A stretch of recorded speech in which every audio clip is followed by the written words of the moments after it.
महाराष्ट्र की 29 महानगरपालिका में चुनावी गठबंधन और सीट बंटवारे को लेकर सभी राजनीतिक दल दिन रात बैठक पर बैठक कर रहे हैं।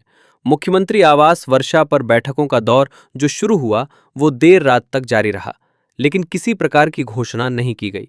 ठाकरे परिवार ने तो गठबंधन का ऐलान कर दिया, परंतु सीटों के बंटवारे का मामला अब अधर में है।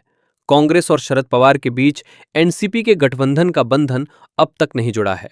उधर पुणे और पिंपरी चिंचवड़ में अजित पवार और शरद पवार की पार्टी लगातार बैठक कर रहे हैं, पर वहां भी कोई नतीजा नहीं निकला है।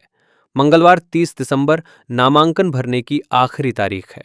सीटों के बंटवारे में उलझे महायुति के प्रमुख घटक दल शिंदे सेना और बीजेपी के बीच बातचीत किसी नतीजे तक नहीं पहुंची है।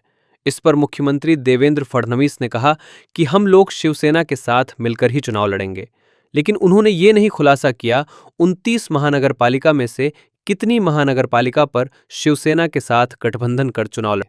मुंबई मनपा के बारे में उन्होंने कहा कि महायुति 227 सीटों पर चुनाव लड़ेगी और महायुति का मेयर बनाएंगे, पर कौन कितनी सीटों पर लड़ेगा इस बारे में बोलने से बचते रहे। महायुति को चुनौती देने वाली उद्धव राज ठाकरे के बीच सीटों के बंटवारे का पेच नहीं सुलझा है। बताया जा रहा है कि दोनों ही दलों के मेजर वोटर मराठी है और मराठी बहुत क्षेत्रों में दोनों ही दल दावेदारी कर रहे हैं। दोनों ही पीछे हटने को तैयार नहीं है।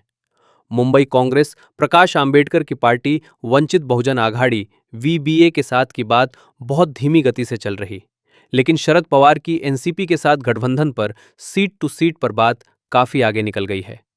महाराष्ट्र कांग्रेस अध्यक्ष हर्षवर्धन सपकाल ने कहा कि कांग्रेस वंचित गठबंधन के लिए दोनों पक्षों के नेताओं में प्रबल इच्छा है। नेताओं के बीच अच्छा संवाद है और महानगर पालिका चुनावों के लिए गठबंधन को संभव बनाने के गंभीर प्रयास किए जा रहे हैं। किसी भी गठबंधन दलों के सीट बंटवारे का मामला हल नहीं हुआ है।